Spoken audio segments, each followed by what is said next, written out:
때문에 거기를 폈었는데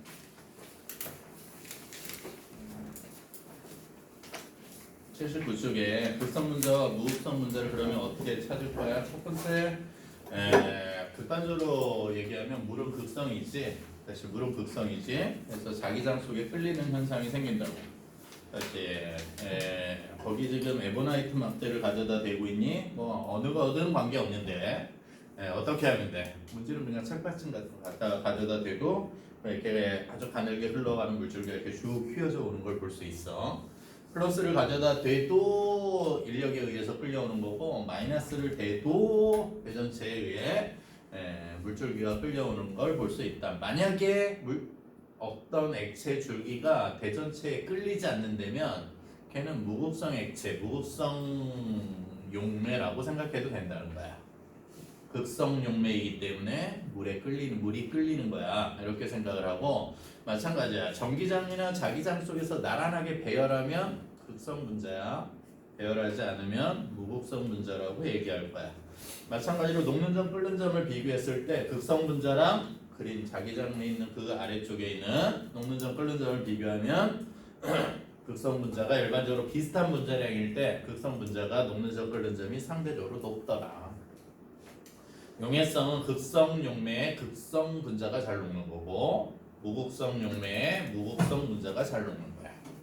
용해성까지도 우리가 예측해서 나타낼 수 있다. 그렇게 알아두자고. 자, 그 다음 숙제 내용인데, 자, 여긴 채점을 좀 하고 시작을 해봅시다. 87쪽이니? 87쪽. 1번에 기역 선형, 니은 평면 삼각형, 디귿 삼면체. 다시 기역 선형, 니은 평면 삼각형, 디귿 삼면체. 은우야 물 마시고 올래? 정삼각형 맞게는 하되 앞으로 고쳐서 사용하자. 평면 삼각형. 자, 2번에 구분형, 기역은 구분형, 니은 삼각뿔, 디귿 정사면체. 다시 2번에 기역은 구분형, 물이니 니은은 삼각뿔, 암모니아 같은 것. 자, 디귿은 정사면체. 3번에 x가 제일 작고 y가 그 다음 z가 제일 커. x, y, z 순서인데 x가 제일 작고 y가 제일 크다. z가 제일 크다. 4번에 니은 디귿, 5번에 디귿, 6번에 5번, 7번에 디귿, 8번에 0xx, 다시 0xx, 0x, 0xx, 0x, 9번에 HFNH3, 다시 HFNH3, HFNH3. 자, 10번에 000XX0, 다시 000XX0 까지 질문. 먼저 앞쪽 87초. 5번에 구조식이 그려져 있으면 그 구조식을 가지고 각도를 얘기하는 게 결합각이 아니다라고 했지. 다시 결합각이 아니다. 그러면 실제 탄소를 중심으로 한 제일 간단한 탄소의 수소함을 CH4를 먼저 그려보고, 다시 CH4를 그려보고 그거에 따라서 결합의 극성 유무를 따져가는 거라고. 얘 구조식으로 그리면 지금 이렇게 해서 마치 결합각이 90도인 것처럼 루이스 전자점 구조식으로 그려지지만 실제는 저 모양이 아니라 있지. 얘는 전자쌍 4개가, 공유 전자쌍 4개가 공간상에서 가장 멀리 떨어져 있는 뭘 그려야 된다고? 자, 입체수 4인 정사면체 구조를 그려야 된다고. 자, 그려진 애에서 양 끝쪽에 자 꼭지점에 비공유 전자쌍, 공유 전자쌍 4쌍을 두고, 자, 그리고 수소가 연결되어 있는 이게 메테인의 실제 구조야. 이렇게 기억하자고. 그래서 결합각은 몇 도였어? 자, 분자 구조 하나를 살펴보자. 자, 결합각은 몇 도고 공간상에 가장 멀리 떨어져 있는 109.5도 굉장히 안정한 형태를 띈다고 얘기했고 얘가 가지고 있는 쌍극자 모멘트 4개를 다 조사하면 알짜임은 0이야. 그러니까 얘는 이렇게 정의한 거야. 극성 공유 결합을 한. 다시 원자가 다른 종류가 결합되었으니까 극성 공유 결합. 왜? C와 H가 결합된 거잖아. 그러니까 다른 원자끼리 결합된 거니까 무조건 극성 공유 결합을 한 거야. 그런데 무슨 분자라고? 쌍극자 모멘트가 0인 걸로 보아서 얘는 무극성 분자라고 대답하자고. 까지 될까? 당연히 무극성 분자니까 물에 잘 녹아 안 녹아? 물에 용해되지 않아 얘. 물은 극성이라고 얘기한 거잖아. 그러니까 어디에 잘 녹아? 아, 유기용매에 잘 녹아요. 이렇게까지 우리는 대답할 수 있다고. 유기용매에 잘 녹아. 어떤 건데? 아까 적어준 게 사이마탄소, 벤젠, 에테르 같은 거에 잘 녹아. 이해될까? 아, 그런데 여기에서 이제 그 문제로 돌아가 보면 그 중에 하나를 다른 걸로 바뀌었대. 그러면 대칭 구조가 깨지니? 여기 이렇게 하나 바뀌면 대칭 구조가 깨져 얘 당연히. 그러니까 얘는 쌍극자 모멘트가 제로가 아닐 거야. 이렇게 하나가 바뀌면 얘가 아니게 되겠지. 당연히 이제 물에 잘 녹는 상태가 만들어지는 거야. 그러면 얘도 여기 하나 바뀌면 잘 녹겠지. 그렇지. 수소 대신 대칭은 깨지겠지. 왜? 얘가 가지고 있는 전기 음성도가 다르니까 잡아당기는 힘이 수소가 잡아당기는 힘보다 지금 염소가 잡아당기는 힘이 훨씬 더 강하니까 대칭이 깨져서 이렇게 하나가 바뀌면 얘도 쌍극자 모멘트가 절대 0은 아닐 거라고. 그러니까 물에 안 녹던 게 이제 드디어 물에 녹기 시작할 거야. 그런데 두 개가 바뀌는 건 어떻지? 얘가 이런 문제가 나올 수밖에 없었던 이유가 결국엔 뭐냐면 이 구조냐 이 구조냐야. 이 구조면 얘는 절반의 형태로 CL이 대칭 구조가 되어서 물에 안 녹는 애도 생기고. 다시 얘와 쌍극자 모멘트 완전히 제로야. 이쪽에서 잡아당기는 힘과 이쪽에서 잡아당기는 힘은 뭐 크기가 정확하게 얼마인지 몰라도 어쨌건 이쪽 하나짜리라고 생각하면 알짜임 제로거든. 쌍극자 모멘트 0이야. 그러면 두 개가 CL인데 지금 H 두 개랑 CL 두 개인 자 이런 상태의 결합이니까 두 가지 물질이 생각되었죠. 물에 안 녹는 애와 얘가 CL이 이렇게 옆으로 두 개가 붙을 수도 있잖아요. 그럴 수도 있겠지. 그러면 얘는 물에 녹는 애. 다시 얘는 제로고 얘는 제로가 아니니까 물에 녹는 애도 있고 안 녹는 애도 있고 절반씩 생겨야 이 구조에 타당한 평면 구조에 타당한 설명이 될 텐데 실제로 이런 게 아니라 다 녹더라고. 다시 얘는 물에 안 녹는 애가 생기고 얘는 물에 녹는 애가 생겨야 되는데 실제로는 어떻더라고? 저렇게 두 개 결합되어진 애들 중에 100%가 다 물에 용해되더라고. 50%는 안 녹고 50%는 녹아야 되는데 100%야. 그러면 이 구조가 아니라는 얘기지. 이 구조라는 거야. 이해되나? 얘에서 나머지 하나 염소를 이쪽에 치환해서 갖다 놓으면 어디에 있건 정사면체 구조니까 다른 어디에 하나가 바뀌어 들어갈지라도 결국엔 같은 입체 모양, 입체 구조를 가지게 되면서 대칭은 깨지는 거거든. 그래서 실제 메테인의 구조가 이게 평면 구조가 아닌 정사면체 구조인 걸 확인할 수 있다는 거야. 그렇게까지 정리하고 문제를 한번 볼까? 그러면 극성인 건 어떤 게 극성인 거야? 실제 가나다의 구조에서 가는 무극성이야. 나는 그렇게 그려져 있지만 걔도 뭐라고? 두 개가 한쪽으로 치우쳐져 있는 극성이라고 얘기해야 된다고. 나도 극성이야. 나는 극성, 가는 무극성, 나 극성, 다도 당연히 극성. 그러니까 극성 분자는 몇 개가 돼야 돼? 두 개가 돼야 돼. 자, 니은에 나에서 결합한 결합각은 90도 아니라고. 몇 도였어? 몇 도에 외우자 이지. 109.5도, 107도, 104.5도. 다시 109.5도.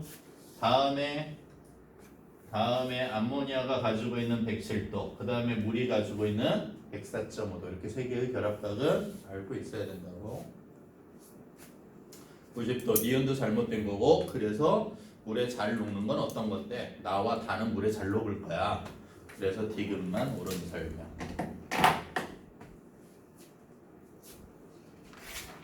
될까?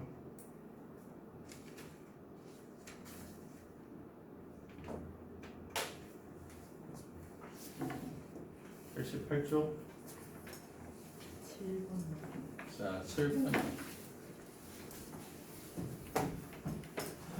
아야, 88쪽은 다음 시간에 질문 받자. 시간을 보니 오늘 할 건 겁나 많은데 다 할 수 있을까? 다 해야 되는데 그 다음 시간 것까지 생각을 하면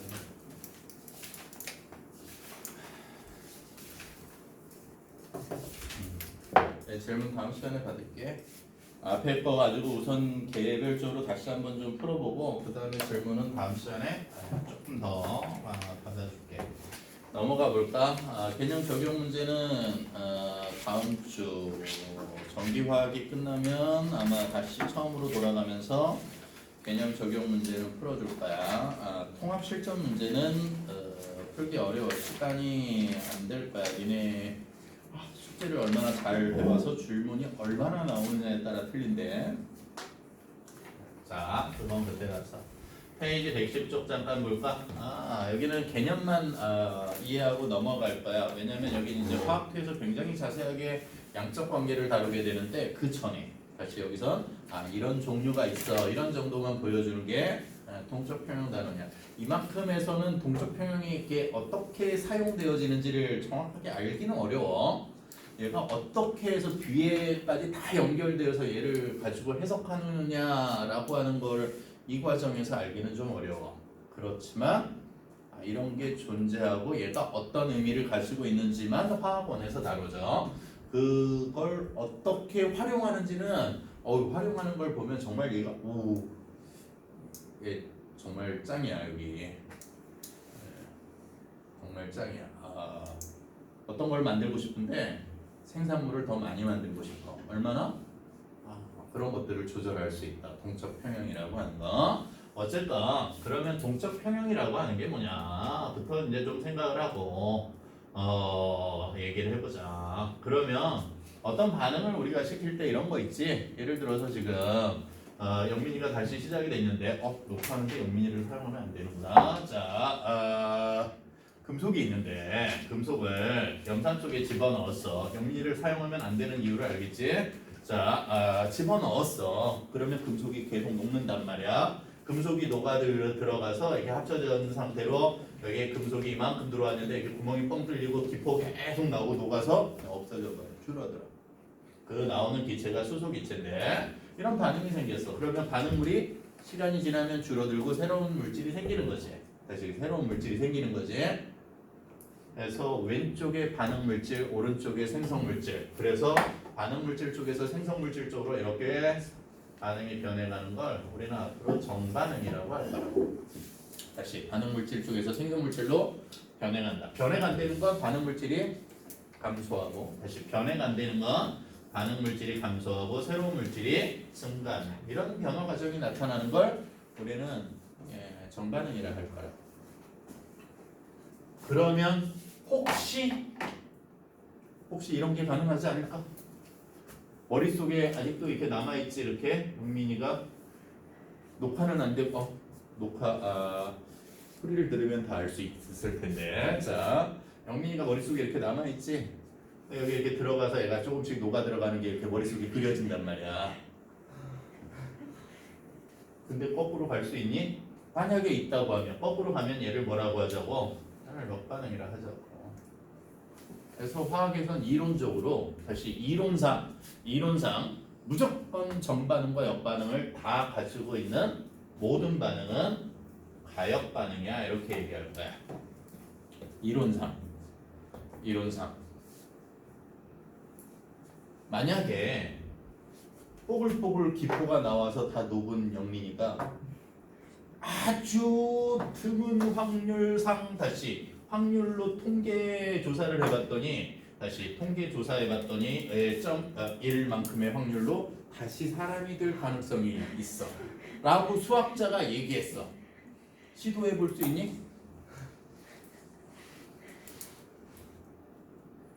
길을 가다가 벼락에 맞을 확률을 수학으로 계산할 수 있지. 그런데 대부분의 사람이 평생 살면서 지나가다가 그 확률로 벼락을 맞을 가능성이 평생 살면서 거의 없지. 이론상 이만큼의 확률로 되돌아갈 수 있다고 하지만 어떤 반응들은 거의 가면 되돌아오지 못하는 반응들이 많다고. 그냥 얘가 끝이야. 딱 끝. 그리고 실제로는 점도 안 되는 되돌아갈 확률이 있는 거야. 이렇게 해서 정반응이나 역반응만 딱 존재하는 한쪽 반응만 존재하는 걸 우리가 앞으로 뭐라 하자고? 비가역 반응이라고 하자. 우리가 근데 비가역 반응은 중학교에서 다 배운다? 그리고 중학교에서 다 배우고 그걸로 거의 끝나. 첫 번째 연소 반응이야. 해오는 거. 연소라는 건 결국에 뭐가 생기는 거냐면 이산화탄소 기체랑 수증기와 같은 기체화가 생기는 거거든. 대부분 반응 물질 속에 생성 물질 속에 생성 물질 속에 물질의 상태가 다른 기체가 생기는 반응들은 거의 대부분 비가역이라고 생각해야 돼. 되돌아오기 힘들거든. 캠프파이어 했는데 100년 동안 기다렸어. 그게 다시 장작으로 되돌아올 가능성은 나무를 씹지 않는 한 없다고 봐야겠지. 그렇지. 그런 것처럼 기체가 생기는 모든 반응, 거의 대부분의 반응들이 되돌아오기 굉장히 힘들어. 이렇게 생각하죠. 그 얘기는 최소한 니네가 가역 반응하고 비가역 반응을 골라내야 되는데 그러면 가역 반응의 종류가 굉장히 많을 거 아니야 세상에. 알고 있는 비가역 반응 몇 개를 찾아내려는 얘기야. 뭘 찾아? 연소 반응식 찾아. 어떤 물질이 산소랑 태우는 반응식은 비가역이야. 이렇게 찾으라고. 생성 물질 쪽에 기체들이 막 생겨나고 있어. 그러면 비가역일 가능성이 굉장히 크다. 이렇게 해서 찾아내라고. 그 다음에 중학교 2학년 과정이니 앙금 생성 반응이야. 되돌아오기 굉장히 힘들어. 한번 가면 되돌아올 얘는 진짜 이론상 되돌아오는 걸 계산할 수 있어. 계산할 수 있어. 근데 고등학교에서 계산하지 않고 대학에 가서 계산할 거야. 그러니까 지금은 머리에 둘 필요 없지. 되돌아오지 않아. 거의 100%에 거의 가까울 정도로 거의 정반응이 아주 빠른 속도로 진행되는 반응 중에 대표적인 반응이야. 앙금 생성 반응은 앞으로 뭐냐고 물어보면 비가역 반응이야. 이렇게 대답할 거야.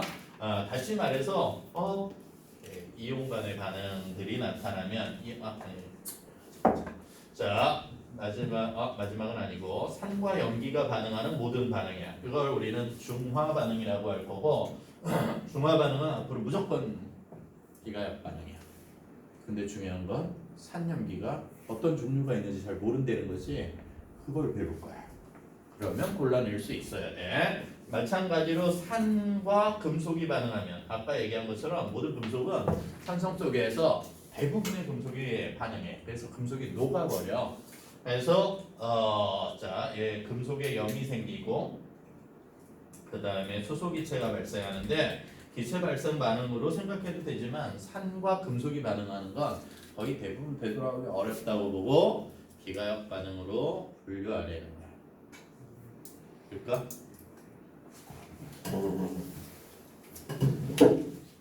그래서 니네 책 쪽에 제일 아래쪽에 예를 좀 적어주고 있지. 광합성 호흡 이런 정도는 왔다 갔다 정반응도 있고 역반응도 있는 거니까 당연히 화학 반응식을 외우려는 게 아니야. 화학 반응식. 포도당을 만들었네. 그리고 광합성이 적혀 있네. 그러면 호흡은 역반응에 해당해서 가역 반응이구나. 이렇게 찾자는 거야. 마찬가지로 석회 동굴이 생기면 침식, 다시 말해서 용해되어서 암석이 녹아서 생기는 반응인데 거꾸로 그게 다시 침전, 굳어져서 생기는 게 대표적으로 석순, 석주, 종유석과 같은 것들이란 말이야. 이게 가역 반응이구나. 탄산, 칼슘을 열분해하는 3번이 나와 있는데 그거가 나중에 되돌아오기도 하네. 다시 되돌아오기도 하네. 탄산칼슘이 만들어지면 산화칼슘의 이산화탄소가 반응해서 탄산칼슘이 만들어지는 이 반응을 니네는 어디선가 봤어. 열분해는 배우기만 했어. 석회암을 열분해하면 산화칼슘과 이산화탄소가 생겨. 근데 역반응을 어디선가 봤다?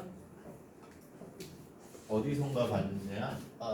기억은 없지. 그런데 얘가 물속에 녹으면 얘를 우리는 뭐라 하느냐면 얘가 석회수라 해. 석회수는 수산화칼슘 포화 수용액이야. 여기에 이산화탄소 석회수에 입김을 불어넣으면 뿌옇게 흐려져요. 맞아? 석회수에 입김을 불어넣으면 뿌옇게 흐려져요. 탄산칼슘이 만들어져서 흰색 앙금생성 반응이 진행된 거야. 역반응도 가능한 거야. 이렇게 이제 생각을 해도 된다고. 다시 정반응도 있고 역반응이 있는 이런 애들을 가역반응이라고 하더라. 그러면 비가역은 그냥 넣어놓으면 바로 끝장이 나는 거니까 끝까지 다 진행되는 거니까 우선 빼놓고 우리는 어디에서 얘기하고 싶은 거야? 가역반응 중에서 얘기해보고 싶은 거야.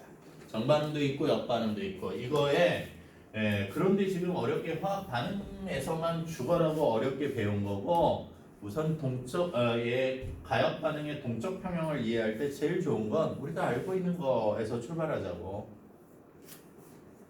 알고 있는 게 뭐지? 액체가 기체가 되는 상태 변화가 있지?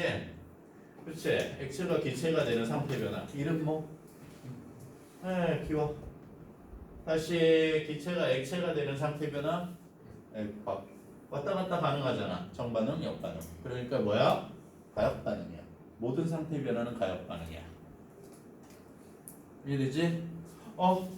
우리가 용해도 곡선 배우면서 불포화, 어느 순간 포화, 그 다음에 과포화, 이런 걸 우리가 배우는데, 그렇지?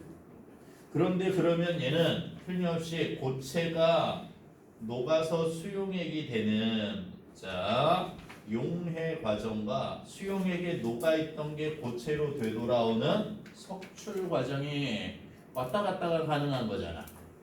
결국엔 얘 정반응, 역반응. 무슨 반응? 가역 반응이라고 얘기할 수 있는 대표적인 두 가지라는 거야. 그런데 이 동적 평형은 정반응과 역반응이 모두 다 있다. 얘와 함께 얘를 꼭 기억하자고. 다시 얘를 꼭 기억하자고. 진공 상태에다가 다시 진공 상태에 가만히 놔두면 물을 담아놓고 진공 상태에 가만히 놔두면 물이 흘러가 증발해. 이건 당연하겠지. 진공 상태 기체가 하나도 없는 곳에 물을 가져다 놓으면 당연히 얘가 증발해. 그런데 시간이 조금 더 지나 당연히 증발하면서 물의 양도 조금씩 줄어들겠지. 다시 시간이 지나서 물의 양도 조금씩 줄어들겠지.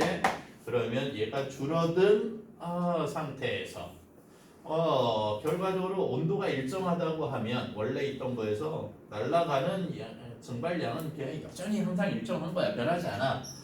그런데 밖에 뭐가 많이 생기니까 이제 진공이 아닌 상태로 밖에 수증기 입자들이 많이 생기니까 아까 거랑 똑같이 날아가던 거에 일부 들어오는 애가 생길 수 있다는 거야. 기체 입자가 액체. 다시 여전히 증발은 있는데 되돌아오는 애를 뭐라 할 거냐면 기억하자 이 단어 응축한다고 얘기할 거고 어느 순간 되돌아오는 애들이 조금씩 생긴다는 거야. 왜?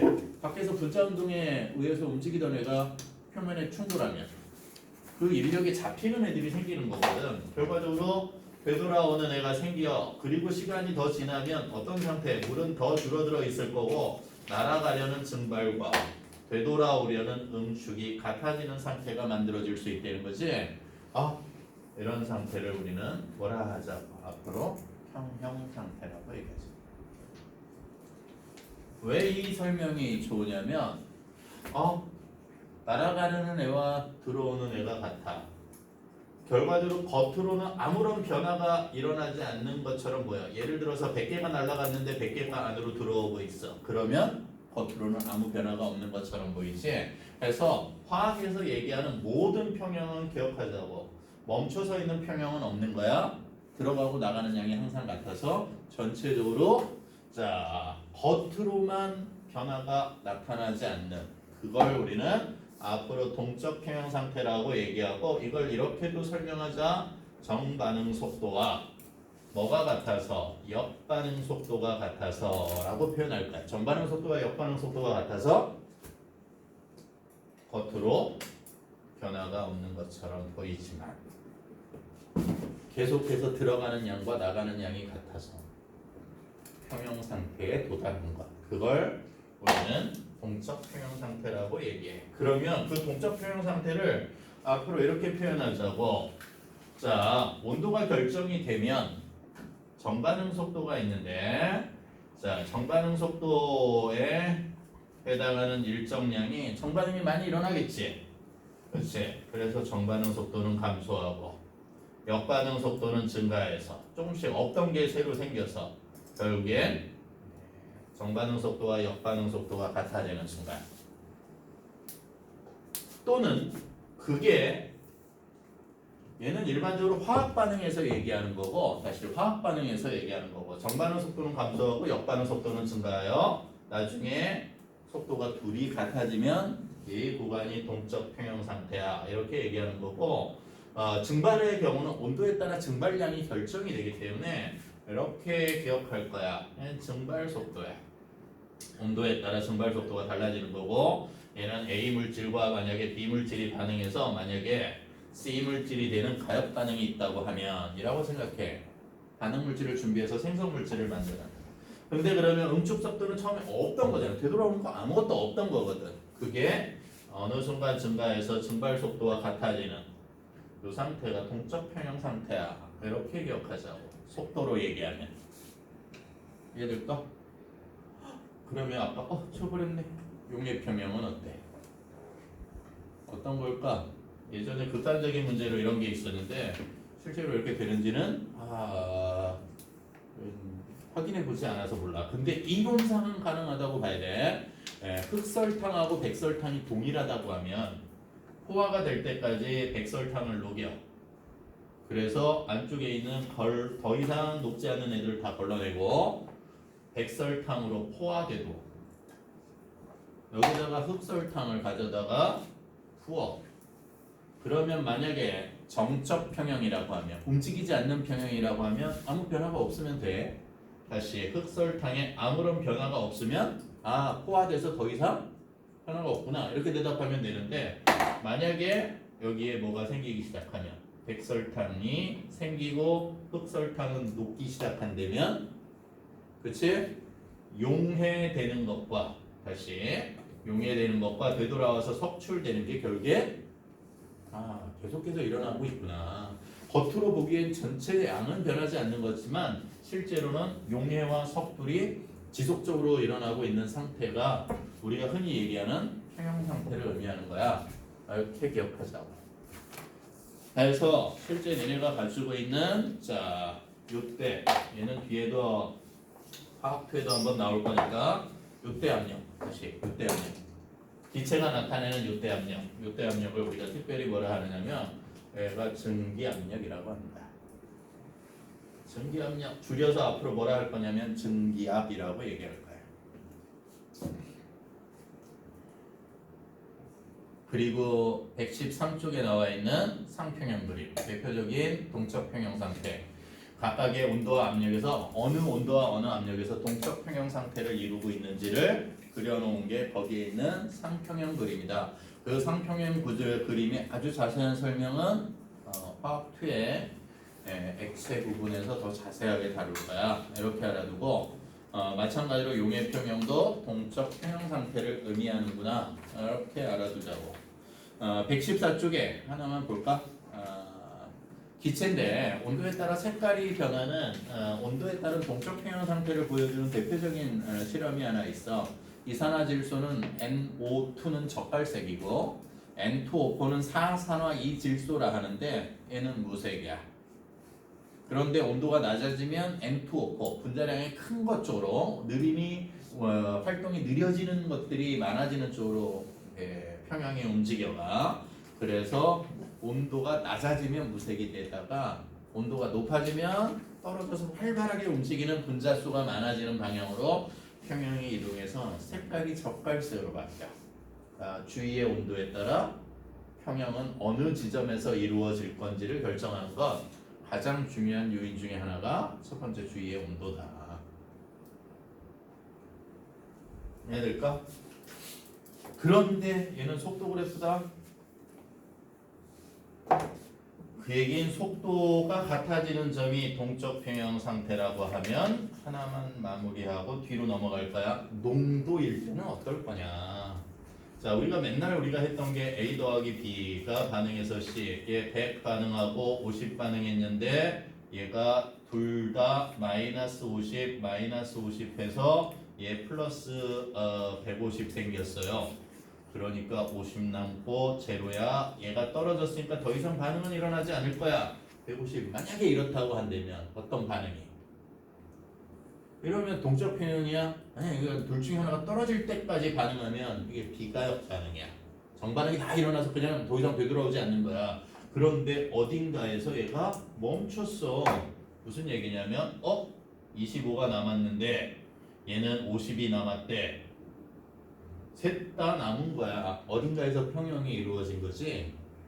그러면 평형이 이루어진 상태에 A 물질은 틀림없이 줄어들었을 거고 B 물질도 얼마인지 모르겠는데 줄어들었을 거고 그런데 C 물질은 얼마인지 모르는데 어디까지인지도 모르겠고 이렇게 늘어나 있고 농도가 변하지 않는 지점이 곧 동적 평형 상태에 도달하는 거구나. 이렇게 이해하시는 거야. 겉으로 보기에 변화가 일어나지 않는다. 농도 변화가 없는 거. 그게 동적 평형 상태야. 이렇게 알아두자. 이해될까? 속도는 같아지는 지점. 농도는 변화가 없는 지점. 자, 넘어가 봅시다. 실제로 오늘 해야 될 건 그 동적 평형 가지고 하는 상과 연기인데 얼마나 알 수 있을까? 그런데 니네가 꼭 해와줘야 될 게 하나가 있는데 내용에 들어가기 전에 니네가 꼭 해와줘야 될 거 124쪽 보충 아세트산, 탄산, 폼산 별표 써볼래? 그리고 123쪽 보충 자료 염산 황산 찾아서 별표 쳐놔. 염산, 황산, 그 밑에 질산, 아세트산, 탄산, 폼산까지 해서 산에 가지고 있는 설명을 읽어가 보면 일반적인 성질들이야. 염산은 어떤 성질을 가지고 있지? 먹으면 어떻게 될까? 그런 성질은 절대 나오지 않는다. 먹으면 어떻게 돼요를 물어보지 마. 먹으면 거의 대부분 죽어. 죽지 않아도 음식을 먹는 이상한 놈이 되어 있을 거야. 음식이 아닌 이상한 걸. 그 얘기는 만약에 승주가 이렇게 걸어가다가 심심해서 흙을 주워 먹었어. 친구들이 이렇게 봤다? 그러면 앞으로 승주를 뭐라고 어떻게 쳐다볼 거 아니? 정상은 아니구나. 맞지? 음식이 아닌 걸 먹지 않는다고. 염산을 왜 먹어? 먹으면 어떻게 돼요? 그런 걸 우리는 굳이 고려하지 말라고. 우선 먹으면 혀는 제대로 잘 작동을 할지는 잘 모르겠어. 그게 농도에 따라 목구멍에 구멍 정도는 잘하면 생기지 않을 수 있을까? 뭐 이렇게 다양한 것들을 추측할 수 있지만 굳이 자 마찬가지야. 125쪽 염기 중에 수산화나트륨 찾아올래. 보충 수산화나트륨 무조건 읽어오라고. 읽고 가능하면 조금 성질을 외워오는 것도 괜찮아. 다시 자 수산화나트륨 그 밑에 자 수산화칼륨 그 밑에 수산화칼슘 넘겨보면 암모니아 해서 염기에 딱 4개 나오거든.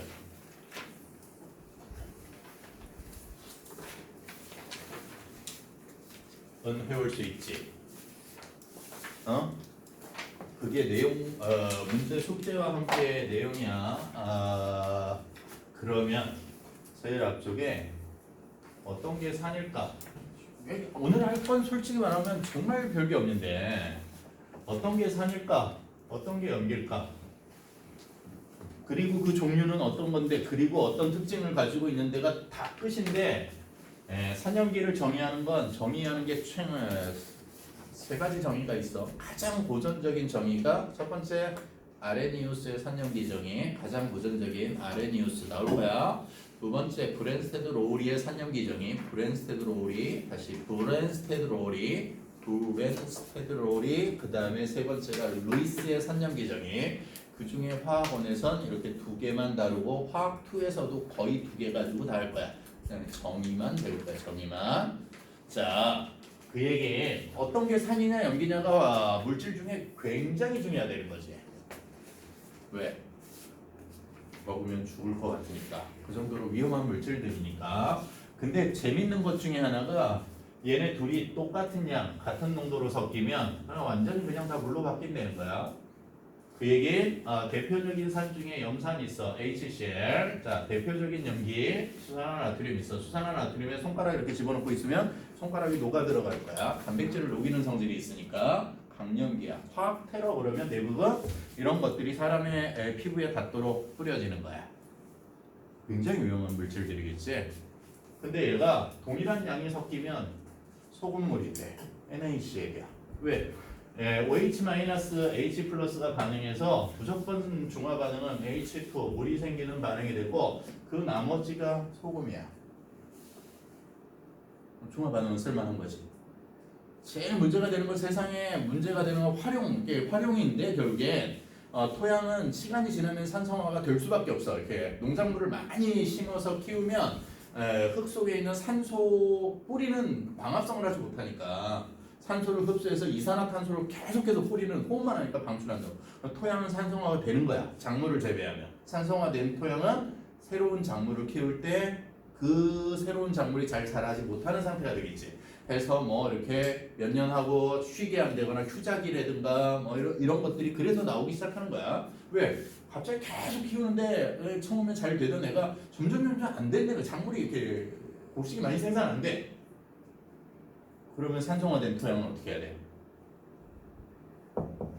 산성화된 토양은 어떻게 해야 돼? 다시 바꾸는 과정이 생긴다면 다시 식물이 잘 자라게 할 수 있다는 거지. 세상에서 에너지 문제랑 식량 문제는 세상에 전쟁을 일으키는 가장 주된 이유야. 발전할 수밖에 없는 거야. 산성화된 토양에다가 얘를 붓겠니? 약염기를 부어야지. 강한 애랑 약한 애가 있다고. 그 구분을 하자는 거야지. 이해될까? 어떤 게 산이고 어떤 게 염기냐. 그러면 이게 물속의 이온화 가장 고전적인 이온은 이거야. 물속의 이온화에서 수소 이온이 생기는 모든 물질이 다 산이야. 앞으로 수소 이온이 나오는 물에 녹았는데 물속에 수소 이온이 생기는 모든 물질이 다 산이라고 앞으로 얘기할 거라고.